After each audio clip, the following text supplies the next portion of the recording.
Bonjour à tous, bonjour à tous nos collègues de Nouvelle-Aquitaine et nos collègues d'Auvergne-Rhône-Alpes. Je ne sais plus le combien c'est de web séminaires qu'on organise ensemble avec Trajectoire Tourisme, mais ça commence à faire quelques petites années qu'on fait ça et c'est plutôt bien. J'espère que vous en êtes satisfaits aussi. Aujourd'hui, Florent et Camille, donc moi-même et ma collègue Camille de la Mona, on va animer un web séminaire autour de l'intelligence émotionnelle afin qu'on réfléchisse à pourquoi cette intelligence émotionnelle est importante, notamment au travail. À nos côtés, on aura Sophie Nonem-Macher qui se présentera un petit peu tout à l'heure, qui va animer tout ça et présenter de manière plus détaillée ce que je vais vous introduire. Avant de lui laisser la parole, j'ai 3-4 slides moi à passer pour vous mettre un petit peu dans le contexte. Et donc, Sophie, je compte sur toi pour le soutien du passage de slides. Vas-y, tu peux enchaîner. Donc ça, c'est le petit pitch sur lequel vous êtes inscrit. Grosso modo, ce qui me semblait intéressant, en fait, c'est de montrer qu'on réfléchit beaucoup avec des compétences techniques dans le travail, quand on recrute, quand on nomme des gens à des postes. Et finalement, on s'aperçoit que plus on travaille sur ce champ-là, ce n'est pas forcément suffisant pour créer des bons projets, pour travailler en équipe, en tout cas pour avoir une bonne dynamique. Et c'est ce qu'on va essayer de décrypter un petit peu aujourd'hui. La slide suivante. Peut-être que parmi vous, dans vos offices de tourisme, dans vos CRT ou dans vos CDT, vous avez travaillé sur des profils. Notamment, je vous ai mis par exemple à gauche tout ce qui est les profils d'intelligence multiples. On a dans nos équipes, et on est chacun de nous sensible différemment en fait, à ce qu'on perçoit par l'écrit, ce qu'on perçoit par l'oral, ce qu'on perçoit par le visuel. Donc ça, c'est aussi important et nous, on travaille de plus en plus sur ce sujet-là pour voir comment dans les équipes, les différentes perceptions peuvent du coup, des fois créer des crispations, créer des problèmes dans la gestion d'un projet. Quand quelqu'un dit quelque chose, quand quelqu'un écrit quelque chose, parfois la perception n'est pas forcément la même par la personne qui lit ou qui écoute ce message-là. Vous avez peut-être aussi fait des profils Belbin, donc ça c'est ce que j'ai mis au milieu, pour voir en fait plutôt au niveau des rôles et des compétences comment une équipe pouvait fonctionner ensemble. Vous êtes peut-être passé, donc ça c'est par le petit dessin à droite sur les profils disques qui a encore une autre approche complètement, enfin pas complètement différente parce que souvent tout ça se regroupe. Mais ces entrées-là, elles sont davantage liées en fait au rôle et aux compétences. Et ce qu'on va faire aujourd'hui, Sophie, ce qu'on va faire aujourd'hui, c'est plutôt travailler sur un autre champ complètement différent, qui est le quotient émotionnel. Et notre objectif pendant cette heure-là, passée ensemble, c'est de réfléchir à, quelle que soit la taille de notre organisation, de nos équipes, de notre structure, des équipes projets, en fait, il est important que ça fonctionne bien. Et pour ça, il y a d'autres compétences et d'autres choses à regarder. Donc, on aura la chance aujourd'hui, Sophie, c'est la dernière fois que je t'embête et après, du coup, tu as la main, de travailler avec Sophie, qui se présentera rapidement. Moi, j'introduis un petit peu pourquoi Sophie. On travaille avec elle sur pas mal de petits sujets depuis quelques années, notamment sur tout ce qui est management et qualité de vie au travail. Fait partie de l'équipe pédagogique qui travaille à nos côtés sur le parcours en tract au service des managers pour réfléchir à la qualité de vie au travail. Et Sophie, on utilise ses compétences sur des sujets qui sont peu traités dans les offices de tourisme. Donc, il y a le quotient émotionnel, mais également tout ce qui peut être inclusion, diversité, égalité homme-femme, le fait religieux, tout un tas de sujets en fait qu'elle travaille et qui nous semblent hyper intéressants pour notre réseau. Sophie, je te laisse la parole désormais. Si vous avez des questions avec Camille, on veille au chat et on vous laissera en fait quelques minutes à la fin de cette présentation pour pouvoir répondre à vos questions si on arrive à y répondre. Est-ce que c'est bon pour vous? Des petits pouces ou des petits pas pouces pour me dire que c'est pas bon? Ok, merci beaucoup. Sophie, je te laisse la main. Merci beaucoup, Florent. Bonjour à tous. Je suis ravie d'être avec vous ce matin. Donc, effectivement, je ne vais pas être longue sur ma présentation. Je travaille beaucoup sur les sujets diversité et inclusion, sur l'activité avec les projets Entract, Climajact, avec la Mona. C'est un sujet, l'intelligence, et je vais aller tout de suite à mon sujet, en fait, parce que le sujet de ce matin, c'est un sujet sur lequel j'ai commencé à m'intéresser, justement, et on va pas tout de suite le dire, mais on va faire un petit quiz, donc ça va être sympa, et pour ceux qui connaissent le Kahoot, il faudra préparer vos téléphones portables. L'intelligence émotionnelle, c'est un sujet sur lequel je suis allée parce qu'à un moment donné, quand on travaille sur les questions d'adéquation en équipe, justement, pourquoi à un moment donné on arrive à recruter des gens qui ont les compétences, mais finalement ça ne matche pas avec les personnes, ça ne se passe pas forcément bien. Quand on travaille sur les questions de diversité et d'inclusion, la question se pose forcément de se dire comment on fait pour inclure une personne dans l'équipe et que ça se passe au mieux, est-ce qu'on passe pas à côté de quelque chose? Et c'est vrai que ce sujet de l'intelligence émotionnelle, en fait, est un sujet un peu d'actualité sur lesquels ça vaut le coup de s'arrêter parce qu'il y a des réponses à aller trouver. Il n'y a pas de baguette magique et il n'y a pas de règles non plus. Ça dépend des équipes, ça dépend des fonctionnements de chacun. Mais on va voir qu'en fait, il y a quand même des clés de compréhension qu'on peut avoir pour, à un moment donné, se poser la question de savoir comment l'autre fonctionne et comment, à un moment donné, moi, j'arrive en réverbération avec ce fonctionnement-là, ce qui peut parfois provoquer des conflits, comme vous le savez, comme vous en vivez peut-être parfois, malheureusement. Et à l'inverse, on va avoir des relations de travail parfois très épanouies. Et comme on est tous en recherche d'un environnement de travail qui soit agréable et qui soit fonctionnel, autant au niveau de nos relations interpersonnelles qu'au niveau de nos activités professionnelles, et ben forcément, on cherche tous des solutions dans ce sens. Alors, on va démarrer par un petit quiz, ça c'est pour le côté un peu ludique et sympa de l'intervention, comme on est à distance et que forcément il faut qu'on casse un petit peu ce côté écran interposé. L'idée pour vous c'est d'aller sur kahoot.it. Donc attention, pas sur kahoot.com et d'y aller à partir de votre téléphone portable connecté sur Internet parce que vous allez avoir les questions qui vont s'afficher à l'écran et vous allez répondre avec votre téléphone portable. Donc allez bien sur Kahoot, K-A-H-2-O-T.it et pas sur .com. Si on vous demande de faire une inscription, c'est que vous êtes sur .com, ça ne marche pas. Donc, c'est sur kahoot.it. Et quand vous arrivez sur kahoot.it, alors sur un applicatif, en fait, vous allez avoir cette couleur. Ah mince, comme j'ai un fond d'écran, attendez, faut que je gère hop, voilà, le visuel. Là, ça doit marcher. Quand vous arrivez sur Kahoot, vous allez avoir un écran un peu violet comme ça, qui va vous demander un code PIN. Voilà, j'espère qu'on le voit sur la cam. Voilà. Le code PIN, je vais vous le donner. Donc, en fait, vous allez rentrer un code PIN, un pseudo, un prénom, comme vous voulez. Et une fois que tout le monde sera connecté, on démarre le quiz. Donc, des questions simples, rassurez-vous, personne ne sera jugé sur ses réponses, mais ça va permettre de pouvoir jouer ensemble. Est-ce que c'est OK pour tout le monde? Est-ce que je remets dans le chat peut-être comment ça s'écrit? .it. Des fois, avec les micros, ce n'est pas évident. Je vous ai remis dans le chat, voilà, kahoot.it sur le téléphone. Est-ce que c'est bon pour tout le monde? J'arrête mon écran de partage là. Je vais aller sur mon autre fenêtre. Et comme ça, on va pouvoir, je vais pouvoir vous donner le code PIN surtout. Hop. Ah, forcément, tout à l'heure, on a vérifié avec Florent, ça marchait bien. Et là, alors attendez, hop, voilà, je vais générer un code PIN.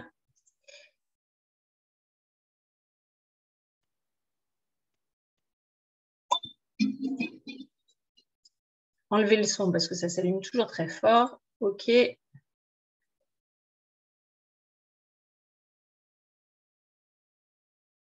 Le Kahoot, mais du coup, c'est un outil qu'on utilise assez régulièrement en formation notamment, hein, pour permettre d'être acteur aussi un petit peu de ce qui se passe et de pas être seulement en écoute et en descendant. Voilà. Alors, le code PIN du jeu, il s'affiche sur l'écran 583 90 83 et vous avez tout compris parce que je vois que tout le monde se connecte. Donc, du coup, en fonction des connexions, donc, on va être à un moment donné peut-être un peu limité sur les connexions. Je ne sais pas si tout le monde pourra se connecter parce que des fois, en fonction de votre Internet, si vous êtes en fibre ou pas, les endroits où vous êtes, ça ne marche pas toujours super. Voilà, donc j'espère qu'on aura un maximum de joueurs. Et si jamais vous n'arrivez pas à vous connecter, n'hésitez pas à jouer via le chat. et à jouer quand même avec nous via le fil de discussion, peut-être en simplement notant les couleurs des bonnes réponses, si vous avez des difficultés à vous connecter. Voilà. Ouais, du coup, on est nombreux, hein. Ça va être intéressant. Ouais, il y a un côté de challenge en plus, du coup. Ah, il y a quelqu'un qui, voilà. Des fois, il y a des déconnexions. Vous voyez, on a eu une connexion, déconnexion. OK. Bon, je pense qu'on va démarrer comme ça. Et ceux vraiment qui n'arrivent pas à se connecter, je vous encourage à utiliser le chat, du coup, pour jouer quand même si vous n'apparaîtrez pas forcément à l'écran, vous pouvez jouer quand même. Alors, des petites questions faciles. La première que je vous pose, je peux toujours faire preuve d'empathie. C'est oui, c'est non. D'après vous, est-ce que je peux toujours faire preuve d'empathie? Notamment au travail, hein, puisque c'est notre question, c'est notre sujet. Alors, je vous laisse répondre. Alors, à chaque fois, vous voyez, il y a le nombre de réponses qui s'agrémentent et le timing à côté, très partagé, hein, 24-25. Eh bien non, en fait, je ne peux pas toujours faire preuve d'empathie, effectivement, parce que je suis un être humain. Et par moment, en fait, il y a des personnes vers qui j'aurais beaucoup plus de difficultés à faire preuve d'empathie, notamment parce qu'il y aurait une distance émotionnelle qui va se créer, en fait, tout simplement. Donc, je ne peux pas toujours faire preuve d'empathie parce que je ne suis pas un robot. Alors, vous voyez, ça s'agrémente au niveau des points aussi. C'est pour le côté un peu challenge, hein, pour ceux qui aiment jouer. Alors là, on est sur une sélection multiple. Il y a plusieurs bonnes réponses possibles. Une situation de crise est une situation de conflit, une situation dans laquelle deux individus n'arrêtent plus à discuter, une situation où il faut prendre de la distance. Plusieurs bonnes réponses possibles. Vous cochez les bonnes réponses possibles, vous validez. Il faut bien penser à valider pour que ça prenne en compte votre réponse.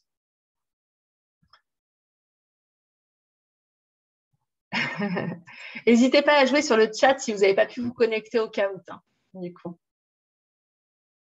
Je vois sur le chat qu'il y en a qui connaissent déjà Kahoot et effectivement, les étudiants adorent ça notamment. Mais pas que, en fait, on adore tous les jeux.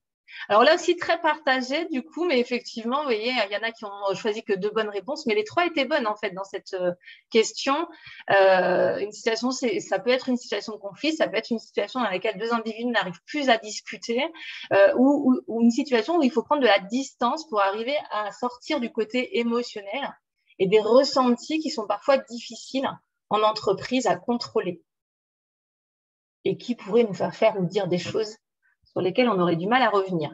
Sélection multiple, chercher à répondre à nos besoins, c'est et plus important que répondre à nos envies, empêche les autres d'assouvir les leurs, et moins important que répondre à nos envies, nous aide à persévérer.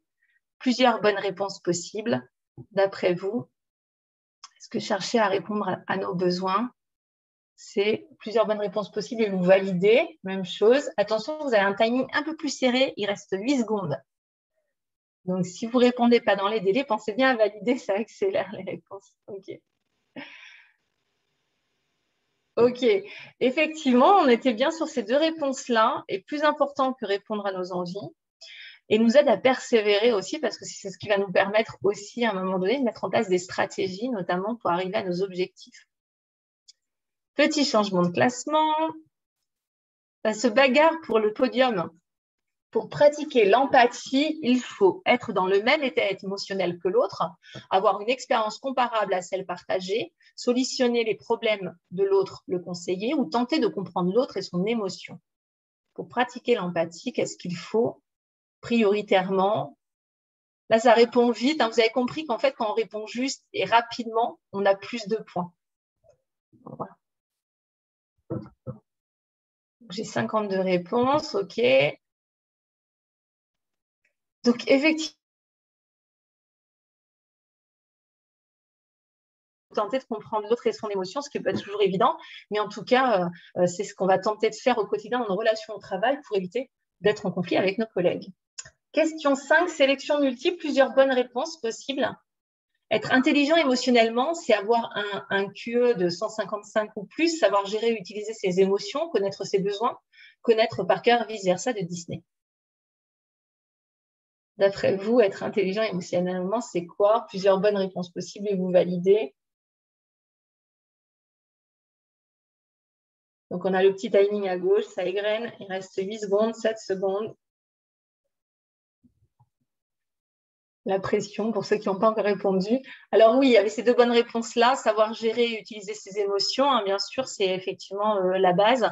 Et puis connaître ses besoins hein, pour pouvoir effectivement être aussi dans la recherche de l'assouvissement de ses besoins, parce que sinon, ça va déclencher derrière effectivement certains ressentis qui ne sont pas forcément ceux de la réalité.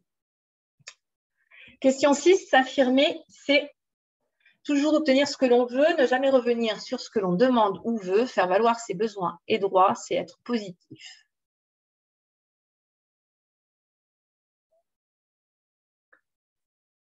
Bon, ça va, je suis rassurée parce que vous répondez super vite, donc je me dis c'est voilà, super simple, super. 42, ça va faire valoir ses besoins et ses droits, tout à fait. On est là-dessus. Alors, c'est utile d'être positif aussi au quotidien, j'en ai conscience, mais du coup, on est sur un autre champ. Un petit changement sur le podium. Question 7.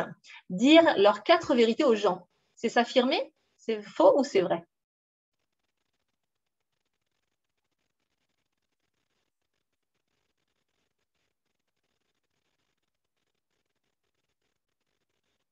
Ça va très vite sur les réponses. Personne ne joue sur le chat, donc je pense que tout le monde a réussi quand même à se connecter. Oui, c'est évidemment, c'est faux. Pourquoi? Parce que dire leurs 4 vérités aux gens, c'est surtout affirmer sa propre vision de la réalité. Hein. C'est pas forcément la vérité universelle, c'est pas forcément celle de la personne, donc c'est souvent assez violent. Donc c'est pas s'affirmer que de dire la vérité, les 4 vérités aux gens. C'est pas ça, s'affirmer. On reviendra dessus si vous voulez. L'empathie, c'est être gentil et compréhensif avec les autres, conseiller l'autre pour l'aider à s'en sortir, rassurer notre interlocuteur s'il est triste ou perdu, traduire l'émotion et le besoin de l'autre.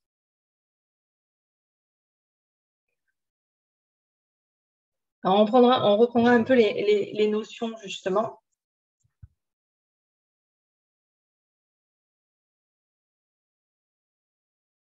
Ok, tout à fait. Traduire l'émotion et le besoin de l'autre. On est toujours dans cette corrélation en fait entre la traduction de l'émotion, mais aussi répondre à notre propre besoin, répondre aux besoins de l'autre. Et c'est qu'en faisant ça qu'on va réussir à mettre en place une relation équilibrée finalement.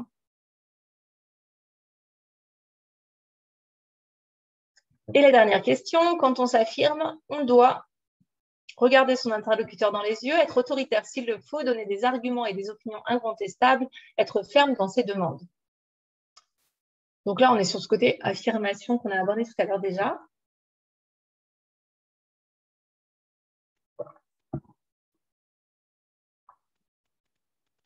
Il reste 9 secondes. Ok, très partagé. Du coup, effectivement, il y avait plusieurs bonnes réponses possibles. Regarder son interlocuteur dans les yeux, hein, une des conditions, effectivement, quand on est dans l'échange et dans cette relation interpersonnelle, c'est important. Être ferme dans ses demandes, puisque ça répond forcément à un besoin. Alors, vous avez été nombreux à dire donner des arguments et des opinions incontestables. Alors, on reviendra peut-être sur cette idée, mais ce qui peut être incontestable pour vous et qui ne le sont pas forcément pour la personne qui les entend. Donc finalement, ce n'est pas forcément une bonne option.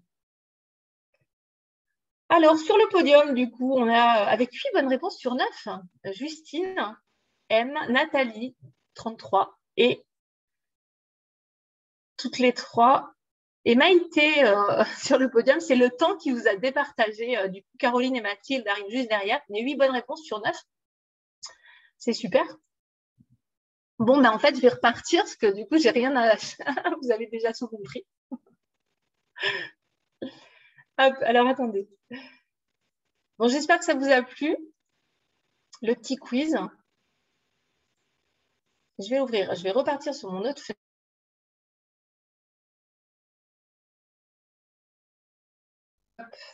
C'était là.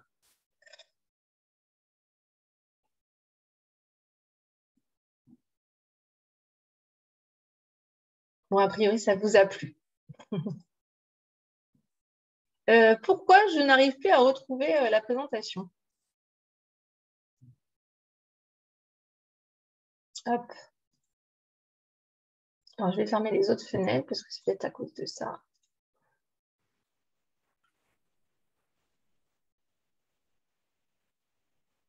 Ah, si, elle est là. C'est bon? Ok. C'est bon, je l'ai. Voilà pour le petit quiz ludique. Alors, de quoi on parle quand on parle d'intelligence émotionnelle? On parle de toutes ces aptitudes émotionnelles et sociales qui vont influencer en fait la façon dont on se perçoit, nous, mais aussi la façon dont on s'exprime et dont on interagit avec les autres. Et c'est aussi la façon dont on va appréhender, on va gérer les obstacles et les difficultés qu'on peut avoir au quotidien. Et on en a forcément un certain nombre dans notre univers professionnel. Et ça va forcément aussi influencer la manière dont on va prendre des décisions. Donc, on voit que c'est au cœur d'un certain nombre de choses importantes qui nous portent au quotidien et qui font en fait notre quotidien de travail. Donc, cette intelligence émotionnelle, on en parle de plus en plus parce qu'on se dit que c'est pas quelque chose qui est inné, c'est quelque chose qu'on va acquérir, notamment à travers nos expériences et nos interactions sociales. On l'a vu dans le petit quiz, en fait, si on veut travailler sur cette question de l'intelligence émotionnelle, on doit d'abord commencer par reconnaître nos propres émotions, savoir les analyser, ou en tout cas tenter de les analyser au mieux pour les canaliser, comprendre comment on fonctionne, et prendre aussi conscience que finalement, dans une relation, on n'est jamais tout seul, on est au moins deux, donc chacun doit prendre aussi sa part de responsabilité, puisque de toute façon, et on le voit bien dans nos désirs de travail, si on travaille seul, on n'aura pas forcément de problématique, mais à partir du moment où on travaille avec des personnes différentes, forcément, on va se mettre en place une interaction, et on n'est pas seul dans cette interaction. Donc, on n'est pas responsable non plus de toutes les relations, qu'elles soient fonctionnelles ou dysfonctionnelles. On a tous notre part et de responsabilité, et aussi dans l'autre sens du côté positif, évidemment. Alors, pour quel objectif? Comme on l'a dit et comme Florent l'avait dit effectivement au départ, l'objectif pour tout le monde aujourd'hui, c'est quand même d'arriver à avoir des relations de travail favorables, fonctionnelles. Donc, on va chercher à optimiser ces relations de travail pour qu'elles soient agréables. C'est aussi pour des entreprises pouvoir permettre d'arriver à avoir une cohésion d'équipe qui soit effective. Et ça, c'est compliqué à faire si on ne partage pas les mêmes valeurs de l'entreprise, si on a des problématiques de communication, si on n'est pas d'accord sur les fondements de ce pourquoi on est là. Et puis, dans certains cas, effectivement, ça permet aussi d'améliorer sa relation client, prestataire, parce que cette interaction qu'on va mener au-delà de nos propres collègues immédiats, elle va avoir un impact et un impact économique sur l'activité de l'entreprise. Donc, l'objectif, il est multiple et on pourrait en trouver d'autres encore, mais ceux-là sont importants. Alors, on va revenir, et surtout, si vous avez des questions, il ne faut pas hésiter à m'interrompre parce que des fois, quand je suis, même si je sais que Florent veille, mais des fois, quand je suis partie à parler, on ne m'arrête plus. Il faut revenir sur les définitions. On n'a jamais vraiment été éduqué à exprimer nos émotions et à exprimer ce qu'on ressent vraiment. Et cette pratique, elle est souvent le cas encore dans beaucoup d'univers de travail où on a entendu pendant encore longtemps et on l'entend encore. Hein, le côté, vous savez, les émotions, elles sont à la porte, elles restent à la porte de l'entreprise, elles ne rentrent pas. On sait par expérience que même si on dit ça, c'est juste impossible. Et au contraire, peut-être que les laisser à la porte n'est pas forcément une bonne option puisque du coup, on va générer des sensations, des sentiments, des ressentiments qui peuvent être d'autant plus importants dans les relations si on les laisse à la porte. Donc, en termes de définition, quand on parle de l'émotion, c'est tout ce qu'on ressent, mais qui peut être lié à des sollicitations psychologiques, physiques, physiologiques, et qui va traduire notre filtre par rapport au monde qui nous entoure. Donc, il y a un événement, une personne qui arrive, un souvenir, ça va générer une émotion.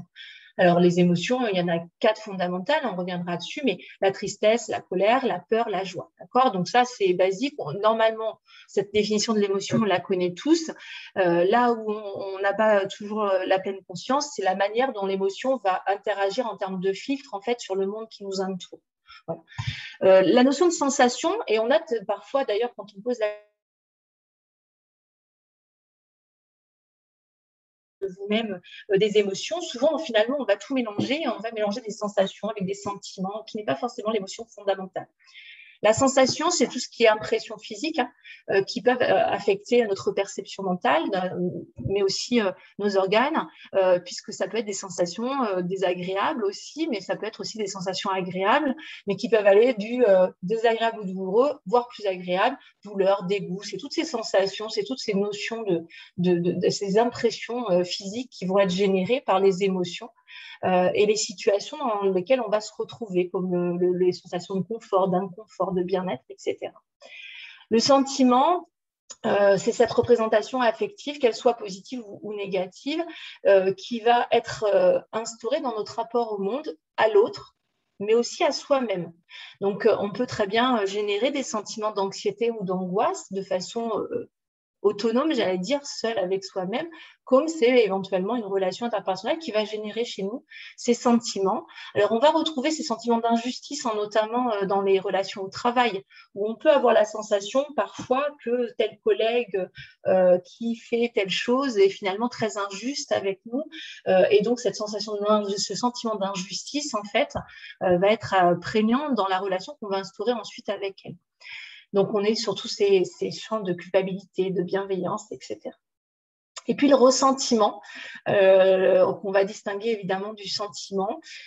Tu m'interromps, Florence, il y a des choses dans le chat. Hein, du coup, parce que je vois je vois des choses qui s'autogénèrent, mais pour ne pas perdre le fil de mon truc, je ne vais pas forcément aller voir tout de suite. Et le ressentiment, vous savez, c'est tout ce qu'on ressent de négatif et de douloureux qui peut vraiment être le début, j'allais dire, d'un mouvement de fuite aussi, qui est adressé à l'encontre de quelqu'un qu'on prend pour effectivement notre agresseur. Et donc, on va avoir des ressentiments qui vont aller de la haine à la vengeance, à l'amertume, à la jalousie, etc.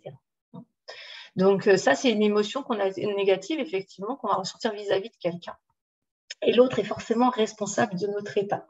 Alors, pas tout à fait quand même, puisque même si on a cette sensation-là, on s'aperçoit qu'en fait, en allant gratter, comme on est toujours deux dans la relation, on a sans doute notre part aussi dans ces sentiments et ressentiments qu'on peut avoir. Au final, sur l'intelligence émotionnelle, c'est un filtre, hein, c'est un filtre, comme on l'a dit tout à l'heure, un filtre. Et le ressenti, par contre, et ça c'est important, le ressenti que chacun, on a tous des ressentis différents par rapport à une même situation. On peut être, par exemple, avoir le même accident de la route et vous allez interroger les témoins, chacun a vu quelque chose de différent. C'est un petit peu la même chose qui va s'opérer, c'est que sur une situation donnée, bon là, en plus du stress, l'adrénaline, etc., mais sur une situation donnée, deux ou plusieurs personnes qui vont vivre la même situation n'auront pas forcément le même ressenti vis-à-vis de la situation vécue. Donc, le ressenti, il est incontestable. On ne peut pas nier le ressenti de quelqu'un puisque c'est le sien, ça lui appartient et c'est surtout très lié en fait à la manière dont la personne perçoit les choses. Donc, encore une fois, lié à son histoire, à ses propres expériences, etc. Donc, il faut faire attention dans notre relation à l'autre à ne jamais nier le ressenti de l'autre parce que le ressenti de l'autre est une réalité et sa réalité. Ça n'est pas forcément la vôtre. Bon, mais une fois qu'on a intégré ça, on peut se dire qu'on est prêt à écouter le ressenti de l'autre, même si on n'est pas d'accord avec ça. Alors, qu'est-ce que je vous ai mis? Pas mal de choses dans le slide. Alors, vous voyez, c'est ces phrases-là qu'on dit, notamment des managers. Hein. Ben, mon manager, il est incompétent. C'est peut-être un ressenti possible, mais finalement, peut-être que tout le monde n'a pas ce ressenti-là, et peut-être que ce n'est pas pour autant la réalité. Hein. De façon globale, ce n'est pas forcément ça. Mais pourtant, c'est des phrases qu'on va dire de façon... on peut dire malheureusement assez régulièrement. C'est comme quand on parle de son manager qui ne vient jamais saluer les équipes. Alors, on va faire un lien direct et puis peut-être que finalement, c'est qu'il méprise ses équipes. Alors, c'est peut-être ce qu'on ressent nous, finalement. C'est notre ressenti que de fait de pas qu'on ne vienne pas nous saluer, en fait, on a l'impression d'être méprisé. Mais ça ne veut pas dire que ce ressenti est vrai pour tous, en fait. Alors, des émotions fondamentales. Combien d'émotions fondamentales y a-t-il? Je vous l'ai dit tout à l'heure, peut-être que vous pourrez répondre sur le chat rapidement, mais...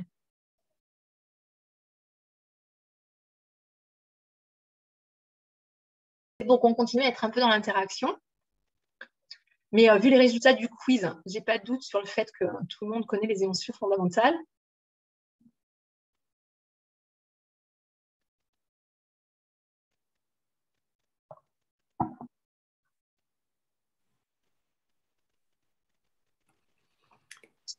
Il y a beaucoup de bonnes réponses dans le chat en plus. Donc.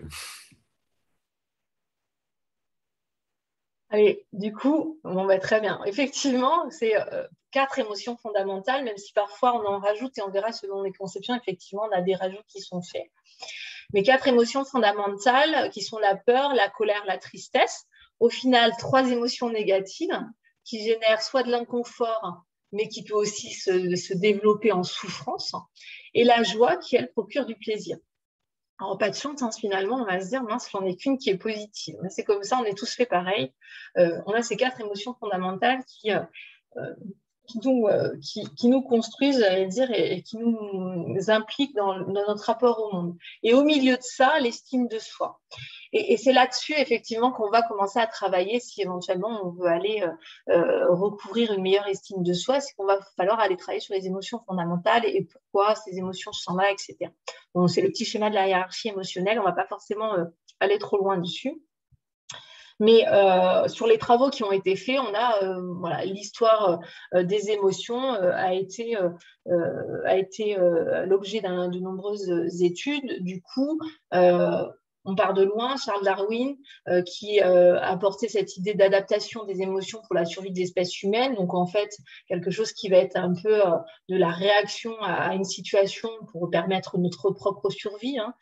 Walter Cannon aborde aussi ce système-là, mais lui, il va parler notamment du rôle du système neurovégétatif, notamment pour les animaux avec les réponses où soit je combats, soit je fuis. On a aussi en fait ce fonctionnement, à dire en fonction des situations, on va fuir ou on va combattre. C'est évidemment pas forcément avec les points, on est d'accord. Hein. Le rôle du facteur émotionnel dans le déclenchement des maladies aussi a été étudié par Walter Cannon. Donc on sait que, alors attention quand même avec ce volet-là, parce que l'idée c'est pas qu'on est responsable de tout ce qui nous arrive. Hein. C'est que effectivement, par contre, on sait que le psychologique a forcément un impact sur le physique à un moment donné. Et effectivement, si on est trop souvent ou trop longtemps dans un environnement qui peut être stressant, on peut déclencher effectivement des maladies. On le verra tout à l'heure, si vous voulez, mais c'est des choses qui ont été étudiées. Sur la notion d'homéostasie, c'est un petit peu différent. On est sur l'idée que le corps humain en fait va fabriquer sa propre régulation et va s'auto-guérir. C'est un peu l'idée. Bon, c'est la force de l'humanité, et tant mieux. Mais c'est pas toujours vrai, et notamment quand on est dans des situations d'inconfort qui perdurent. Pour Paul Ekman, lui, il a rajouté en fait aux 4 émotions fondamentales qu'on a vues tout à l'heure, 2 autres qui sont le dégoût et la surprise. Notamment dans l'expression faciale, puisque l'idée de ces travaux, c'était aussi de dire qu'en fait, on exprime nos émotions facilement, facilement, ça dépend des personnes, disons, pardon. On peut voir l'expression des émotions sur le visage des personnes et cette vérification des émotions ressenties peut être aussi une clé de lecture dans nos relations à l'autre. Alors, combattre, fuir et rester passif, déjà dans le chat. Bon, je suis curieuse quand même, j'ai été voir les tiens dans le chat. Oui, rester. Alors, disons qu'on a vraiment 2 émotions, effectivement, sur des situations très chargées, on va dire, en émotions et qui vont nous poser problème. On va plutôt avoir tendance à être sur ces 2 réactions-là, combattre ou fuir. Rester passif, on le voit bien d'ailleurs, hein, parfois on va rester en retrait, mais c'est un retrait du coup d'une situation c'est une réaction qui existe aussi. Hein, on le voit généralement sur les situations. Ça me pensait à hier, je faisais passer dans une formation une caméra cachée où effectivement on était dans une situation qui pouvait être émotionnellement un peu difficile. Et puis il y avait effectivement 3 réactions. Mais Walter Cannon a travaillé sur ces 2-là, notamment. La notion de je fuis ou je combats. Voilà. Ça ne veut pas dire qu'il n'y en a pas d'autres. Et la notion de je passe à côté en faisant semblant qu'il ne se passe rien existe évidemment aussi. C'est une façon surtout de ne pas se mêler à la situation et de ne pas avoir à prendre parti. Donc, bon, voilà, du coup, mais ça existe aussi. Encore une fois, dans tout ce que je dis, il n'y a pas de jugement de valeur. Par contre, hein, du coup, il n'y a pas de bien ou pas bien. C'est juste de comprendre comment ça fonctionne pour arriver à expliquer aussi et à savoir comment on va pouvoir travailler ensemble dans de bonnes conditions. Parce que l'objectif de l'intelligence, de travailler sur l'intelligence émotionnelle, et Goldman a beaucoup travaillé sur ces concepts-là, c'est de pouvoir en fait à un moment donné s'adapter aux états émotionnels pour permettre de travailler dans de bonnes conditions et de travailler soi-même sur sa conscience de soi, Donc, cette capacité à comprendre comment je fonctionne et quelles sont les émotions qui sont générées chez moi en fonction de telle et telle situation. Pourquoi? Parce qu'à un moment donné aussi, dans des situations professionnelles, on va se retrouver dans des environnements qui vont nous mettre en colère de façon très rapide, sans qu'on sache forcément pourquoi. Ces situations vont pouvoir être revenir de façon régulière, et tant qu'on n'aura pas mis le doigt sur l'émotion ressentie et qu'on n'aura pas travaillé sur le pourquoi de cette émotion ressentie, on n'arrivera pas finalement à trouver des solutions qui puissent à un moment donné nous amener à être en relation, dans cette relation fonctionnelle qu'on recherche tous avec les autres. Il parle aussi de la conscience sociale, donc cette capacité à détecter, à comprendre les émotions d'autrui et à y réagir. La difficulté pour des personnes qui n'y arrivent pas effectivement, et on voit c'est sur certaines pathologies, il y a des gens qui n'arrivent pas à avoir cette conscience sociale, mais bon là c'est différent, la majorité d'entre nous avons cette conscience sociale, donc on est en capacité de comprendre les émotions d'autrui et d'y réagir, et après la façon dont on y réagit est différente d'une personne à une autre. Et la gestion des relations, donc cette capacité qu'on peut avoir à inspirer ou à influencer les autres. Donc ça rejoint un petit peu peut-être sans doute ce que vous avez pu faire précédemment, ce que montrait Florence sur les différentes études des personnalités aussi, avec des personnalités qui effectivement vont l'être plus que d'autres.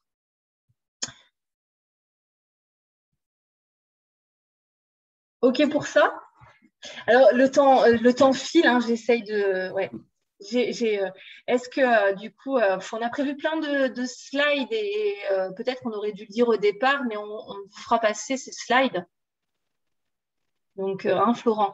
Oui. Donc, c'est pas grave si on n'arrive pas au bout, mais parce que vous aurez d'autres informations aussi sur les slides que vous pourrez avoir a posteriori, voilà, pour vous pouvoir y revenir.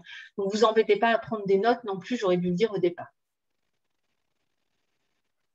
Je vais passer rapidement là-dessus, mais en neurobiologie aussi, il y a une neurobiologie de l'émotion en fait avec une fonction centrale, celle de l'hypothalamus en fait, qui fait partie du système limbique et qui est particulièrement impliquée chez les hommes dans le phénomène de mémorisation et d'expression des émotions. Et on a un lien, du coup, c'est pour ça qu'il y a un couplage, c'est ce que je viens de dire à l'instant en fait. Il y a un couplage entre la situation et l'émotion, et sur des situations qui reviennent, on peut parfois ne pas comprendre pourquoi on a telle et telle émotion. Mais on a aussi l'histoire, en fait, et ce qu'on a vécu précédemment qui va aussi former des réactions par rapport à certaines situations sans qu'on en ait forcément conscience, en fait. Et c'est ce qui va jouer notamment dans à ce niveau-là sans qu'on ait forcément la conscience des choses. Ça nous amène en fait à la question du stress, puisque l'idée aussi, c'est évidemment sur cette question, c'est de pouvoir à un moment donné se ménager, arriver à gérer ses émotions. Très souvent, c'est aussi arriver à gérer le stress qu'on peut ressentir dans telle ou telle situation. En fait.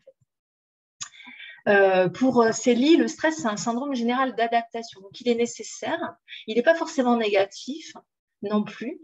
Par contre, il faut faire attention parce que, évidemment, quand on est le mode stress, parfois, comme l'explique Laborie dans ses travaux de recherche, le stress, il va vous permettre de survivre à un danger, hein, puisque c'est la sensation, effectivement, c'est la réaction qui va être engendrée par les sensations, par les émotions qui sont déclenchées. Vous allez éventuellement pouvoir vite vous sauver et survivre. Donc, ce stress, il est nécessaire à un moment donné pour comprendre qu'il y a un danger.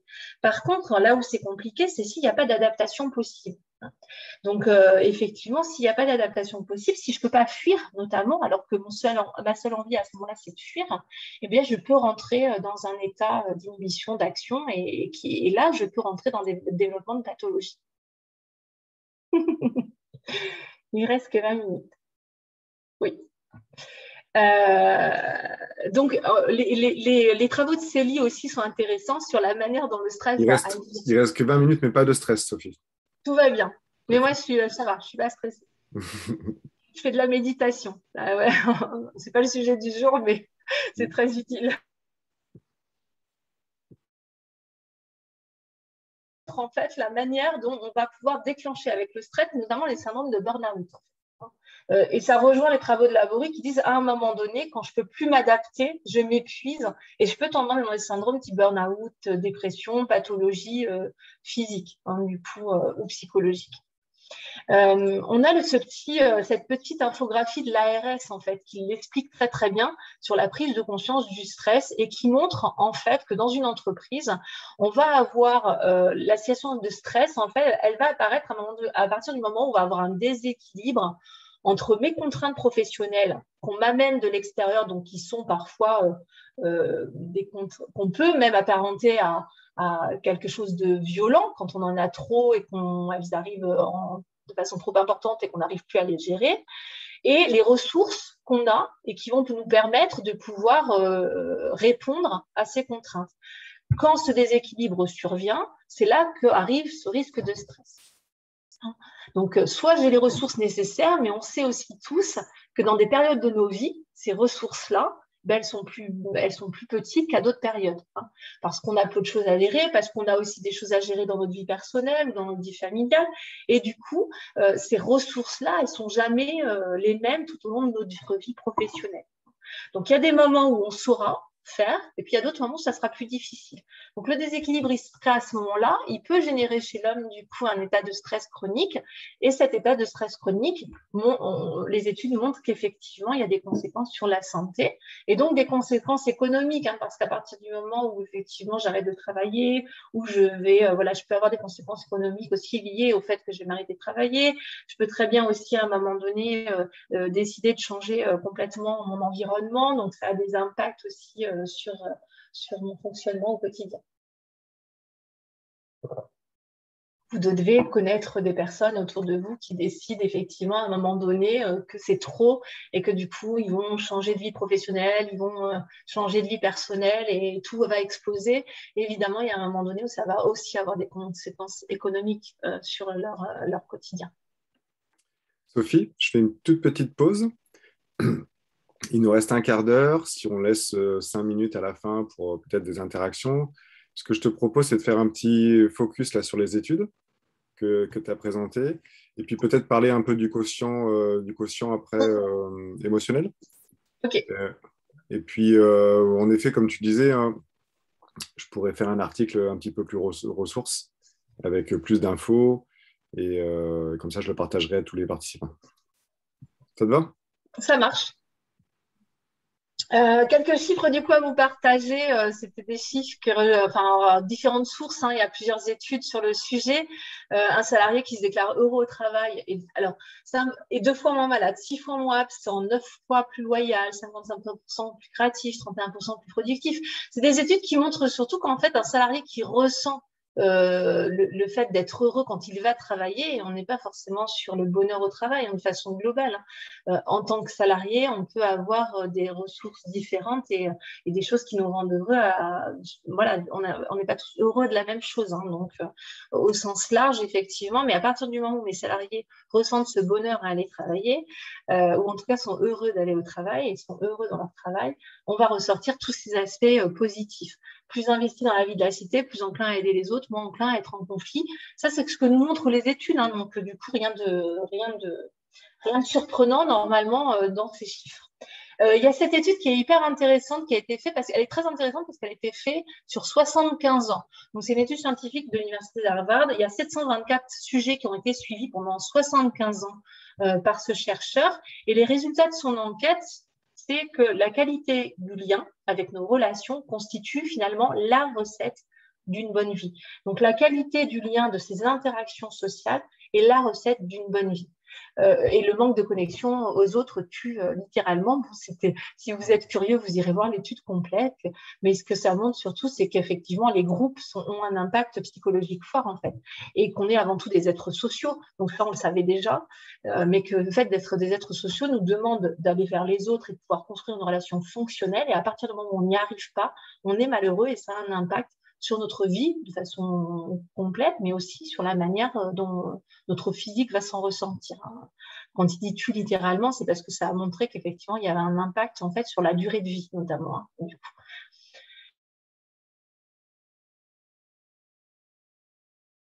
Et du coup, qu'est-ce que je vous ai mis d'autre? Bon, là, on était sur la fameuse et sur une autre étude, je pense. Donc, vous la fera passer. Il y en a plusieurs, en fait.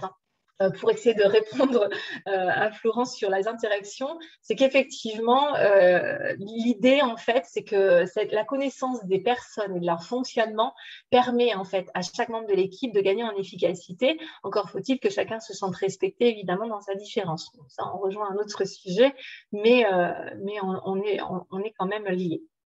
Et évidemment, bon, les changements ont un peu aussi créé un sentiment de fatigue. Et il y a ce chiffre aussi qui avait été fait qui disait que lorsqu'on démissionne, on ne quitte pas son entreprise ni son emploi, mais finalement, on quitte ses collègues. Et dans 75% des cas, on quitte son chef, quelle que soit la culture des pays analysés. Donc, on voit bien en fait l'impact de la relation à l'autre et on a beau recruter la personne avec les meilleures compétences possibles. Et c'est souvent ce qu'on a tendance à faire quand on recrute la personne avec les bonnes compétences, le bon savoir-être. Sauf que si le bon savoir-être ne correspond pas à l'équipe en place, ben malheureusement, ça ne matchera pas et ça ne fonctionnera pas. Et la personne partira en période d'essai, ce qui arrive régulièrement, où finalement, ça passera rapidement que ça ne fonctionne pas. Donc, des fois, on va se dire, mince, on s'est trompé dans le recrutement. Ce n'est pas forcément ça. C'est juste qu'à un moment donné, dans le recrutement, on a oublié un élément fondamental, c'est l'élément de la relation. Et entre deux personnes d'une équipe, entre 10 personnes d'une équipe, il y a un fonctionnement, une alchimie qui va se créer. Et ça, pour pouvoir la détecter, alors, il y a des outils pour le faire, mais il faut pouvoir s'y arrêter et poser aussi des questions à un moment donné qui permettent aussi de savoir si la personne va pouvoir s'intégrer à cette équipe de façon fonctionnelle en limitant au maximum les conflits, même si souvent, parfois, le conflit est positif. Et donc, ça nous amène à cette qualité du lien. La qualité du lien, on est sur des travaux de Robert Zuilly, qui est psychologue, et qui a travaillé sur ce quotient d'interaction émotionnelle, la manière, en fait, donc notre intelligence émotionnelle va rentrer en contact avec l'autre, la façon dont le lien va se créer entre nous. Et donc, il a, avec ses travaux, voilà, mis en lumière, en tout cas, que le lien, c'était en fait l'expression de 5 éléments distincts, l'entente immédiate, la compatibilité profonde, la complémentarité, la ressemblance et le risque de conflit. Alors, on pourrait détailler, mais on ne va pas avoir le temps tout de suite. Mais en fait, de façon très simple, l'entente immédiate va être le rapport. En fait, vous savez, vous rencontrez une personne pour la première fois et tout de suite, vous la trouvez sympathique sans que vous sachiez pourquoi. Donc là, on va être sur cette notion d'entente immédiate qui est totalement subjective, qui est reliée à la manière dont les interactions se passent, mais sans que ça soit du tout conscient. La compatibilité profonde, là, on va être plutôt sur la notion de valeur. Donc, en fait, à un moment donné, on a tous des valeurs, une éducation, une histoire qui va construire notre fonctionnement. Et parfois, on va se rapprocher des valeurs de notre collègue et parfois pas du tout, parce qu'on a des visions, peut-être une culture, une éducation tellement différentes que nos valeurs de base ne sont pas les mêmes. La complémentarité, c'est cet outil nécessaire qui va permettre aux équipes en fait, de pouvoir travailler ensemble en permettant à chacun d'apporter des choses utiles au groupe. Donc, cette complémentarité, elle est essentielle parce que si vous mettez ensemble des gens qui fonctionnent pareil et qui se ressemblent dans une même pièce, on ne va pas aller très loin, notamment sur la recherche de solutions, on y arrivera plus facilement avec de la complémentarité. La ressemblance, c'est celle qui me fait dire, voilà, on a les mêmes codes, on regarde les choses avec les mêmes lunettes, sur une même situation, on va ressentir à peu près les mêmes choses aussi. Donc là, on est sur une ressemblance qui fait que finalement, sur la fameuse scène que j'exposais tout à l'heure, ces deux témoins de la scène identique auront à peu près le même ressenti. Et les risques de conflit, bon, évidemment, c'est ce qui risque de nous écarter l'un de l'autre. Ces travaux sont assez intéressants si vous avez l'occasion d'aller voir et c'est surtout que ces travaux ont donné lieu en fait à un test. Donc en fait vous avez la possibilité, il y a un outil gratuit en fait qui est utilisé sur ce site, donc vous aurez le lien, mais du coup l'idée de cet outil c'est de vous permettre de pouvoir réaliser votre profil relationnel à travers du coup cette notion d'interaction émotionnelle. Donc on est sur un QCM projectif que vous trouvez en ligne. Vous allez pouvoir vous matcher avec une ou deux personnes. L'idée, en fait, c'est que ce questionnaire, il soit une base à la réflexion et à savoir comment, effectivement, vous pouvez l'utiliser pour améliorer vos relations à l'autre. Et peut-être, si vous vous matchez avec des collègues, l'outil, il doit vous permettre, en fait,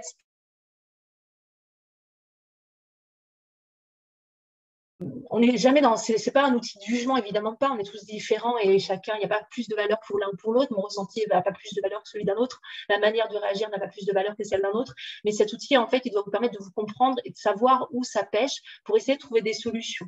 Donc, ça peut être des solutions très pratico-pratiques, des solutions en termes d'accompagnement ou de communication, très simplement. Parce que des fois, en créant une interaction à 3 plutôt qu'à 2, et ben, du coup, ça recrée un lien fonctionnel. Et puis, du coup, voilà, je vais m'arrêter là, peut-être. Ouais, Ça va. Ouais, on garde un temps pour les questions. Mm. Merci Sophie. En effet, on a encore pas mal de ressources et de diapos à vous partager, mais je m'engage à vous faire ça sans souci. On a quatre questions et il nous reste 5 minutes, donc c'est plutôt bien. Je te les lis, Sophie, si tu veux, mais tu peux Ouais. les découvrir également. Il y avait une question sur les interactions. Quelles conséquences le télétravail sur les interactions avec les autres. C'était quand tu évoquais en fait les notions par rapport aux études qui avaient été faites sur Ah, quand j'évoquais qualité des du liens. coup la qualité des liens. Mm. Ouais. Alors, enfin, il y a des études, du coup, je ne vais pas repartir sur les slides. Non, ça, donc la question, c'est l'impact. Ben, l'impact, il y a des études qui ont été faites récemment sur l'impact du télétravail dans la qualité de cette relation, justement, de ce lien à l'autre. Beaucoup plus difficile, évidemment, parce qu'on a la question de l'écran, en fait, qui fait que visuellement, déjà, on a parfois du mal à ressentir les émotions des autres. On n'a pas forcément, en plus, tout le panel. On n'a vraiment qu'une vision écourtée de la personne.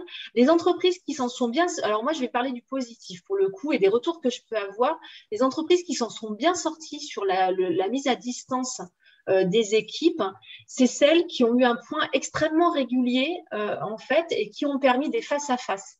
Parce que se réunir en équipe complète, donc à chaque fois avec plein de petites vignettes, c'est super, c'est important, mais en fait il est important d'être dans la relation interpersonnelle en fait.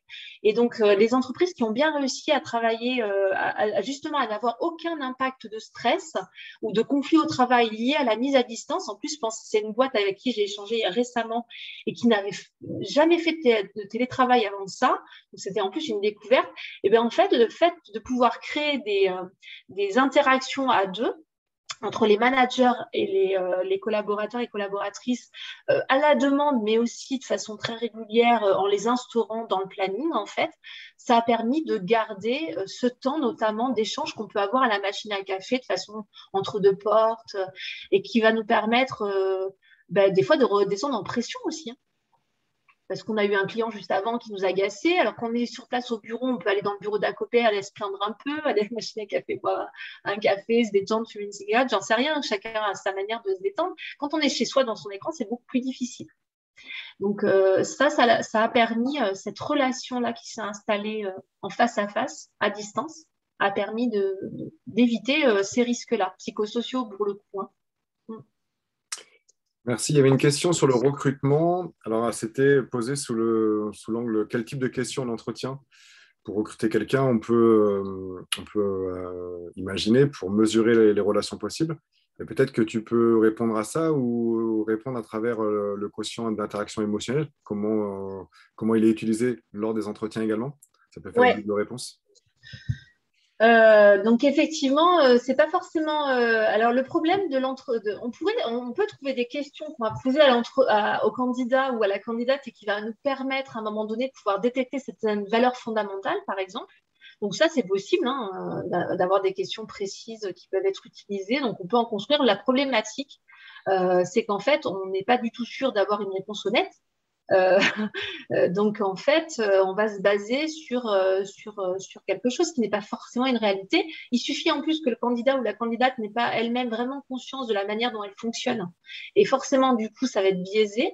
Et votre propre interprétation de ce qui va être dit va être biaisée aussi. Donc, en fait, le seul moyen d'être le plus, j'allais dire, factuel et objectif possible, c'est d'utiliser des outils, en fait. Alors, ça peut être des outils comme celui-là, mais il y en a d'autres. Hein. Aujourd'hui, les entreprises utilisent tout un tas d'outils qui permettent